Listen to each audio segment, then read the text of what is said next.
बिस्मिल्लाहिर्रहमानिर्रहीम अस्सलाम वालेकुम। अब जो हम एडिटोरियल देखेंगे वो हमारे पेपर पॉइंट ऑफ व्यू से भी बहुत इंपॉर्टेंट है, जो कि हमें हमारे करंट अफेयर्स में जो है वो बहुत ज़्यादा हेल्प करेगा। पाकिस्तान के जो इश्यूज़ हैं, करंट अफेयर्स का जो इश्यूज़ वाला पोर्शन है ना, पाकिस्तान के जो डोमेस्टिक इश्यूज़ हैं, आई थिंक उसमें ये फॉल कर सकता है।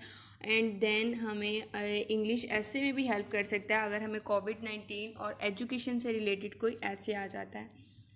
तो इसमें उसने बताया है कि किस तरह कोविड-19 की वजह से जो है वो एजुकेशन इफ़ेक्ट हुई है। और इसमें उसने बताया कि गवर्नमेंट को जो है वो क्या मेजर्स लेने चाहिए या गवर्नमेंट ने अब तक क्या स्टेप्स लिए हैं। देखते हैं। Education and learning have suffered substantial setbacks in Pakistan during the pandemic. उसने कहा इस पेंडेमिक के दौरान पाकिस्तान में जो एजुकेशन और लर्निंग है उसने बहुत ज़्यादा सेटबैक्स देखे, यानी कि वो बहुत ज़्यादा जो है वो नुकसान से गुजरी। सब्सटेंशियल का मतलब होता है बहुत ज़्यादा या वेटी। और अब आप देखेंगे यहाँ एजुकेशन टर्म है एक सब्जेक्ट और लर्निंग एक सब्जेक्ट है। अब दो सब्जेक्ट को उसने कंजंक्शन एंड के साथ जोड़ा है। अब दोनों सब्जेक्ट्स हमारे सिंगुलर हैं। सब्जेक्ट वर्ब एग्रीमेंट का ये रूल है कि जब आपके दोनों सब्जेक्ट सिंगुलर हों और उनको एंड के साथ जोड़ा गया हो तो हमारा जो हेल्पिंग वर्ब है वो प्लूरल आएगा, इसलिए उसने यहाँ पे हैव यूज़ किया है। हैव के बाद उसने सफ़र्ड यूज़ किया थर्ड फॉर्म, तो वो हो गया हमारे पास have plus V3 present perfect. तो उसने कहा है कि and in some ways permanent. और ये जो सेटबैक्स हैं, ये जो इसने नुकसान देखा है, ये इसके असरात जो हैं वो किसी तरह परमानेंट भी हैं। तो वो कह रहे हैं कि एजुकेशन और लर्निंग ने इस पेंडेमिक के दौरान पाकिस्तान में बहुत ज़्यादा सेटबैक्स देखे। Schools were intermittently close due to rising cases and ensuing restrictions. उसने कहा स्कूल्स जो हैं वो गाहे बगाहे क्लोज कर दिए जाते थे राइजिंग केसेस में इजाफे की वजह से और रिस्ट्रिक्शंस की वजह से। इंटरमिटेंटली का मतलब होता है इरेगुलर इंटरवल्स, कभी खोल देना कभी बंद कर देना। उर्दू में टर्म है इसकी गाहे बगाहे। अब देखें वर के साथ थर्ड फॉर्म आई है, तो ये हमारा पैसिव है, पैसिव वॉइस है। अब आप देखें कि हमारे इंग्लिश में वैसे तो हम जैसे हमने पैसिव वॉइस को अगर पहचान करनी हो तो हम कहते हैं कि वहाँ बाय की टर्म यूज़ होगी। लेकिन एक इससे भी आसान तरीका ये है कि जब भी इंग्लिश सेंटेंस में is, am, are, was, were, be, been और बीइंग, ये इन टर्म्स के बाद जब भी थर्ड फॉर्म आएगी तो आपने कहना है कि ये पैसिव वॉइस है। नोट कर लें, is, am, are, was, were, be, been, being. इनके बाद जब भी थर्ड फॉर्म आएगी तो वो हमारा पैसिव होगा। अब देखें वर के बाद थर्ड फॉर्म आई थी तो ये हमारा पैसिव है। फिर वो कहता है कि जो तो private high fee paying school से manage to take teaching online, उन्होंने ऑनलाइन टीचिंग जो है मैनेज की, so students were not totally left behind. तो तमाम जो स्टूडेंट्स थे वो मुकम्मल तौर पर जो उनको पीछे नहीं छोड़ा गया था।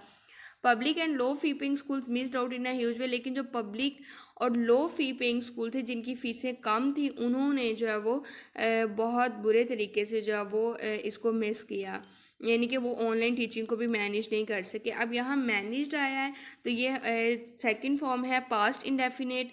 वर्क के बाद लेफ्ट यूज़ किया है, पैसिव आ गया है। मिस्ड है सेकंड फॉर्म, तो ये भी हमारा पास्ट इंडेफिनेट है।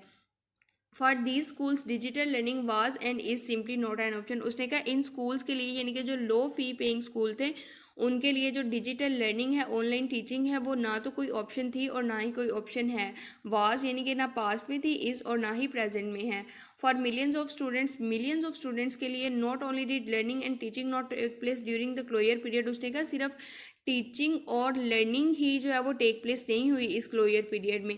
There was also the serious problem, एक सीरियस प्रॉब्लम ये भी थी, कौन सी, ऑफ लॉस्ट लर्निंग, कि उन्होंने सीखने को लॉस कर लिया या उनके सीखने का अमल बंद हो गया। डैट अकर्स, ये तब होता है when students disengage from school, जब स्टूडेंट्स जो है वो डिसंगेज हो जाते हैं स्कूल से। अकर्स आया यानी कि उसने प्रेजेंट में बात की है।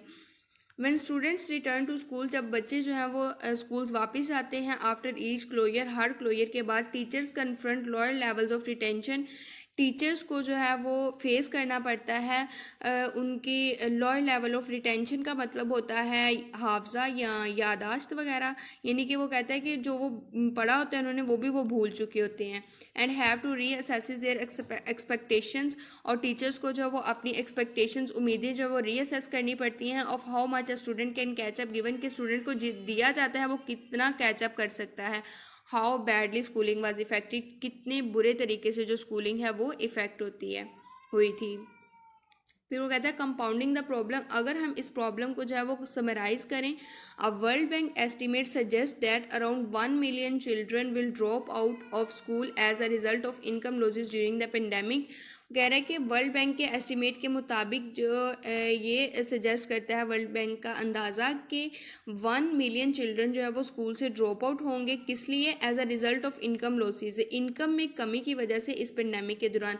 अब विल ड्रॉप है, विल के साथ फर्स्ट फॉर्म है, तो ये हमारा है फ्यूचर इंडेफिनेट।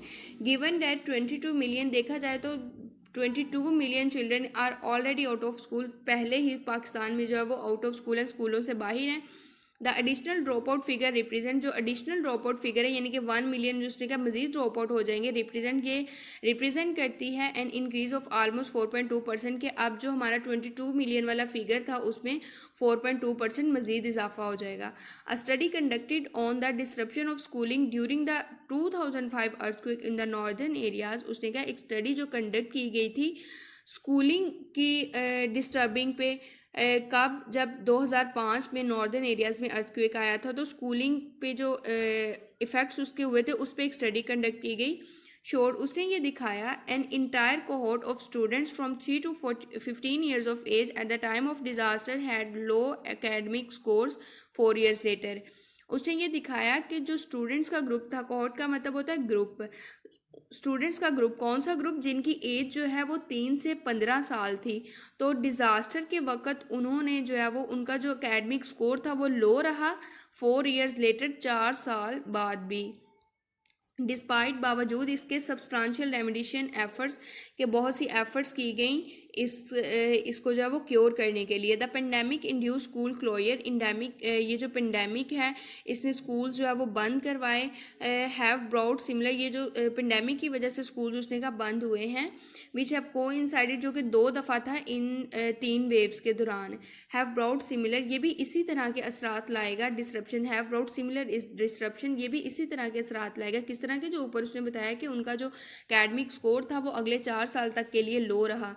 तो उसने कहा ये जो स्कूल क्लोज हुए हैं पेंडेमिक की वजह से, इसमें भी जो है वो उनका जो स्कोर है ये भी इसी तरह के जो है वो तबाही लाएगा, इफ़ नॉट वर्स, अगर इससे ज़्यादा जो उसने कहा तबाहकुन नहीं तो कम से कम इस तरह की तबाही ज़रूर आएगी। When it comes to decision on education, कहता है कि जब एजुकेशन पर डिसीजन लेने की बात आती है, the role of the government leaves much to be desired, तो गवर्नमेंट का जो रोल है जितना डिज़ायर किया जाता है उससे बहुत पीछे रह जाता है। Leaves much to be desired EDM है। Aside from the hue and cry over university and college examinations, उसने क्या, ह्यू एंड क्राई जो है वो नाउन के तौर पर इस्तेमाल होता है, इसका मतलब होता है चीखो पुकार करना या अप्रॉर। तो वो कहता है कि जब हमने सिर्फ जो है वो यूनिवर्सिटी और कॉलेज एग्जामिनेशंस पे चीखो पुकार की, there has been no conversation, लेकिन जो उसने कहा कि कोई कन्वर्सेशन नहीं थी अबाउट और सपोर्ट, उनके मुतालिक और उनको सपोर्ट करने के मुतालिक, किनके मुतालिक, उन मिलियंस ऑफ चिल्ड्रन के मुतालिक who have pushed out school process during the pandemic, जो कि इस पेंडेमिक के दौरान जो एजुकेशन प्रोसेस से जो है वो बाहर निकल आए हैं, तो उनके मुतालिक उसने कहा उनकी सपोर्ट के लिए उनके मुतालिक कोई बात नहीं, बावजूद इसके कि हम सिर्फ कॉलेज और यूनिवर्सिटी एग्जामिनेशंस पे जो वो चीखो पुकार करते रहे कि कब वो एग्जामिनेशंस कंडक्ट करेंगी या नहीं करेंगी। Reopening schools when cases are low is simply not enough, उसने कहा स्कूल्स का खोल देना जब केसेस लो हों इनफ नहीं है, काफ़ी नहीं होता, काफ़ी नहीं है। Given how high the drop rate is, ये देखना होगा कि जो ड्रॉप आउट रेट है वो कितना हाई है। What efforts are being made to reengage students who have permanently left school, अब वो कह रहे हैं कि क्या एफर्ट्स की गई हैं उन स्टूडेंट्स को री इंगेज करने के लिए, दोबारा बुलाने के लिए जो कि परमानेंटली जो है वो स्कूल छोड़ चुके हैं। अब देखें आर के बाद बाद बीइंग मेड, और आर के बाद उसने जो है वो be been being third form लगाई है, तो ये हमारा पैसिव वॉइस है। With households reporting a fall in income during the past year, उसने हाउस होल्ड्स की रिपोर्ट्स के साथ जो पिछले साल इनकम में कमी हुई है। What is the government doing, government क्या कर रही है टू परसुएट, कायल करने के लिए poverty and hander stricken families, उन फैमिलीज़ को कायल करने के लिए जो गुर्बत और भूख में का शिकार हैं। That education is a priority, की जो एजुकेशन है वो प्रायोरिटी है। यानी कि वो कह रहे हैं कि गवर्नमेंट क्या कह रही है उन फैमिलीज़ को जो गुर्बत और भूख का शिकार हैं, इस बात पे कायल करने के लिए कि एजुकेशन जो है वो प्रायोरिटी है। परसुएट का मतलब होता है कायल करना, आर्गूमेंट से किसी को या किसी बात के लिए राज़ी करना। The government has some serious work to, government को संजीदा, ये एक संजीदा काम है जो गवर्नमेंट के करने का है। एज स्कूल्स रीओपन, जैसे स्कूल रीओपन होते हैं, officials must acknowledge the terrible setbacks to education, officials को इस बात का इल्म होना चाहिए या जानकारी होनी चाहिए कि एजुकेशन ने क्या तबाह कुन सेटबैक्स हैं एजुकेशन को आए हैं। And device a long term plan, और इसके लिए इनको लॉन्ग टर्म प्लान जो है वो बनाना चाहिए। This strategy must address the digital divide, ये जो स्ट्रैटेजी है इसमें डिजिटल डिवाइड को भी एड्रेस होना चाहिए, as well as the huge blow to girls education, और साथ साथ जो है वो गर्ल्स एजुकेशन पे भी जो है वो उसको भी जो है वो रेज़ करना चाहिए। अब देखिए गर्ल्स, ये अपोस्ट्रोफी उसने यहाँ पे यूज़ की है। जब भी हमारे पास एक ऐसा नाउन आता है जिसके आखिर पे एस हो, तो पोजेशन शो करने के लिए हम अपोस्ट्रोफी एस के बाद लगाएंगे। गर्ल्स तो नहीं कर सकते, या बॉयज़ है तो अपोस्ट्रोफी पोजेशन शो करने के लिए एस के बाद लगेगी, यही इस यहाँ पे उसने यूज़ किया है। उसी का गर्ल्स एजुकेशन पे भी बात होनी चाहिए। ऑलरेडी रिगार्डेड, जो कि पहले ही secondary importance in families where incomes are strained, जहाँ इनकम लो होती हैं उन फैमिलीज़ में जो गर्ल्स की एजुकेशन है उसको पहले ही सेकेंडरी इंपॉर्टेंस दी जाती है, यानी कि पहले दूसरे काम किए जाते हैं, फिर अगर पैसा बचता है तो गर्ल्स की एजुकेशन पर लगाया जाएगा। तो उसने कहा कि उन फैमिलीज़ में जहाँ इनकम लो है वहाँ पहले ही गर्ल्स की एजुकेशन को सेकेंडरी इंपॉर्टेंस दी जाती है, तो अब लो इनकम की वजह से तो उनको बिल्कुल अहमियत नहीं दी जाएगी, तो इसलिए उसने कहा कि गर्ल्स एजुकेशन पर भी बात होनी चाहिए। इंटरवेंशंस मस्ट बी प्लान, जो उसने कहा कि इंटरवेंशंस प्लान होनी चाहिए इन चैलेंजेस को लेके, given that with new variants and low vaccine coverage, ये देखते हुए कि जो जो मुख्तलिफ और कम वैक्सीन कवरेज है उसकी वजह से अब fourth and fifth wave are very real possibility, जो फोर्थ और फिफ्थ वेव होगी वो जो है वो खुदा ना खास्ता जो वो पॉसिबल हो सकती है।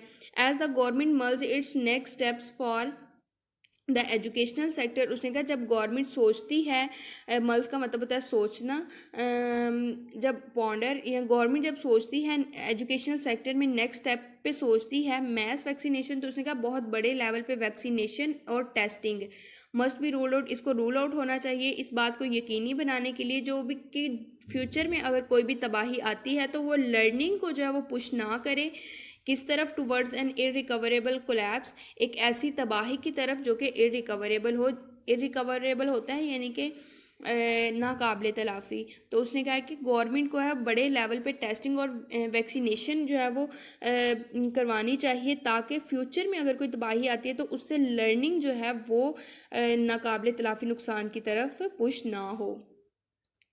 So it's all about this editorial. Channel को सब्सक्राइब करना और वीडियोस को लाइक करना मत भूलिए। इंशाल्लाह नेक्स्ट एडिटोरियल के साथ मिलेंगे, तब तक के लिए इजाज़त दीजिए। अल्लाह हाफिज़।